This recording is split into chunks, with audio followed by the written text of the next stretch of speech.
3 heavy class builds and 17 horde tips to help you inflict maximum carnage, playing as a heavy in Gears of War 4 horde mode. Stay tuned!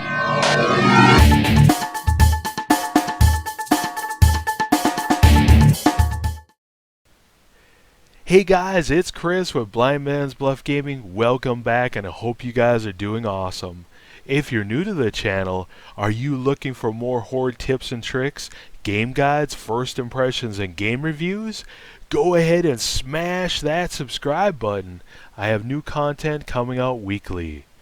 Now to the heavy class. In Gears of War 4 horde mode is to be a slayer, to directly eliminate as many swarm and DB enemies with explosive weapons, heavy weapons like the salvo, and man turrets. In a little bit I'll share with you 17 horde tips to maximize your lethality with the heavy class.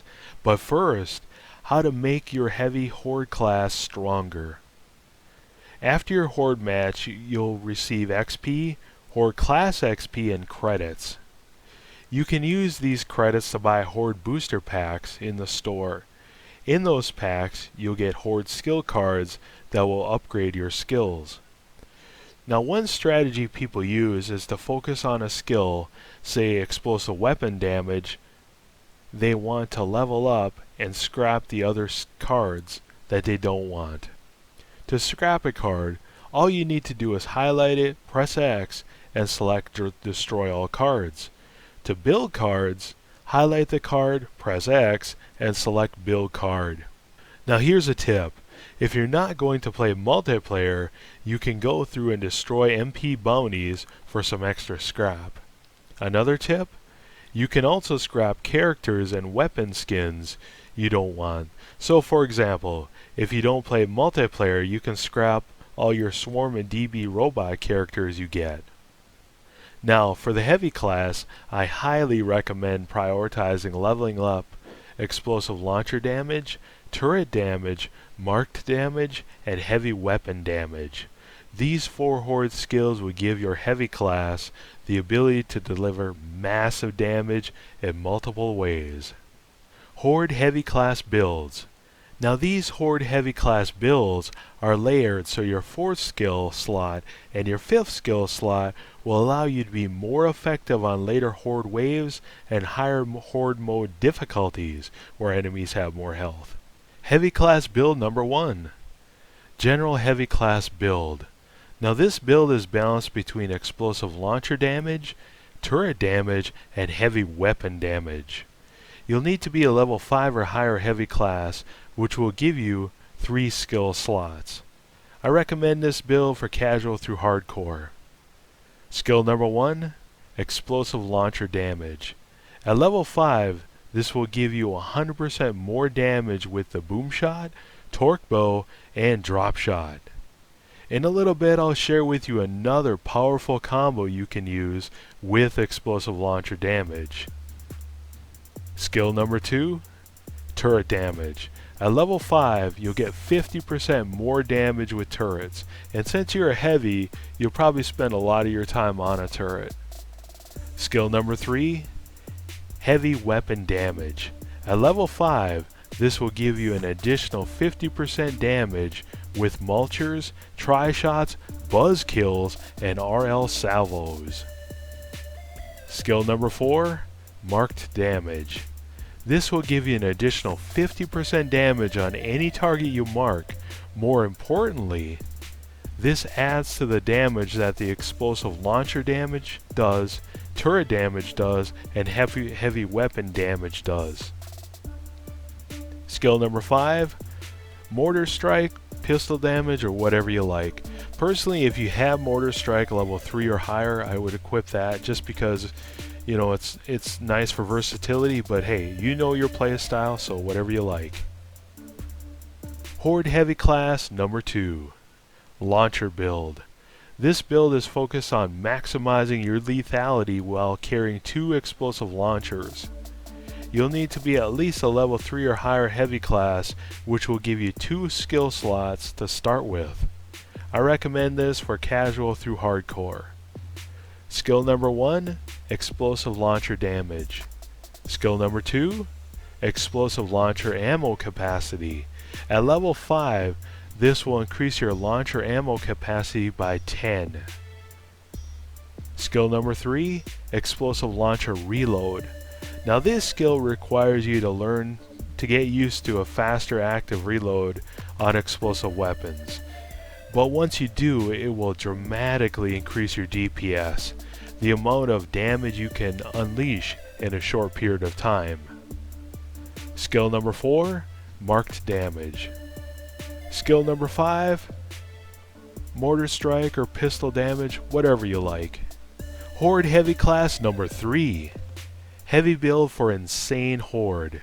This build is focused on giving you maximum lethality with turrets and heavy weapons.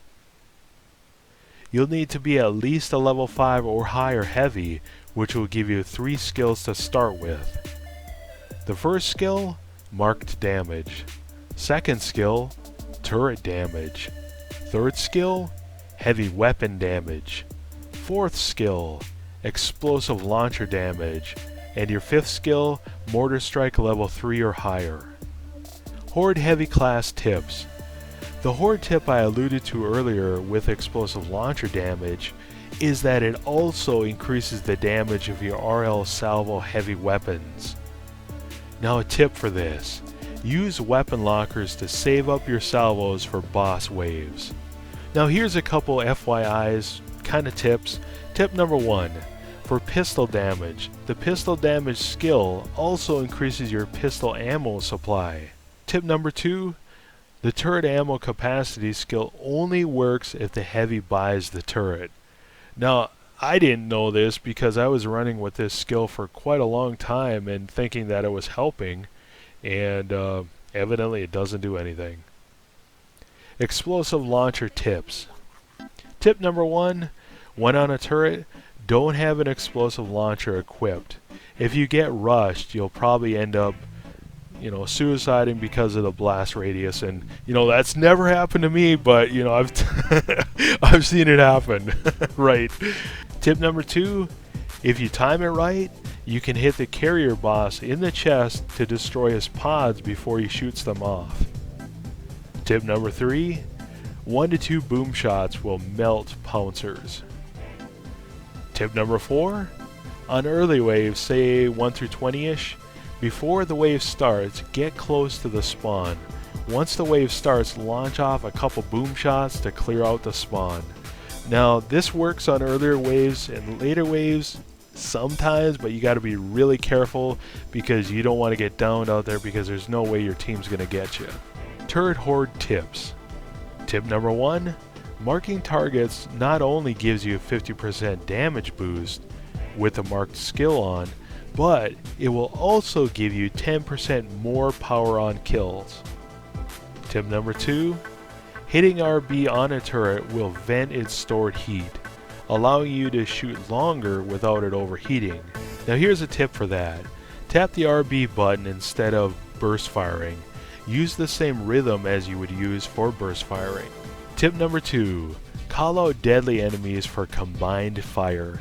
Enemies like Guardians, Dropshot Scions, and especially Boomshot Scions have extra health and can down or even kill players in one shot. Tip number 3, if enemies are getting too close, just pick up your turret and move it back. Maybe it was coincidence, but I've had it happen to me several times while moving a turret. Enemies have run right past me and killed somebody else. It's pretty funny, but Tip number 4, create your own little base. You can set up a turret and a barrier and a sentry or two in a high traffic flank area, such as the hallway near the vending machines on Blood Drive. Now the benefits are this: 1, you get more kills and or clear the wave faster, and another benefit is you take pressure off the main base by dividing the horde spawn. Mortar strike tips. Now the mortar strike works well on open maps where you can see the sky. Now the mortar strike isn't as consistent as the Hammer of Dawn strike, but it only costs 6,500 power versus the Hammer of Dawn's 11,000 power. Now here's a tip for the mortar strike. Try and save up to be able to launch 2 or 3 on a boss wave. The mortar strike at level 3 or higher is powerful, but it is again really inconsistent. Sometimes you get 7 to 8 kills, other times 1. Tip number 2, wait to buy the mortar strike until the boss is stationary. Now tip for this, snatchers love decoys, so set 1 or 2 decoy out and wait until the snatcher is attacking them, and then buy your mortar strikes. Now here's a bonus tip for the mortar strike. Go ahead and mark the boss before running in and buying your mortar strike from the fabricator. I have no way to test this, and I looked it up everywhere and I couldn't find out for sure, but odds are that the mark will go ahead and do extra damage on the boss when the mortars hit it. Anyways guys, thanks a lot for watching. Again, if you're new to the channel, if you want more Horde tips and tricks, game guides, first impressions, and game reviews, go ahead and hit that subscribe button. Anyways guys, thanks a lot, and hey, you guys stay awesome.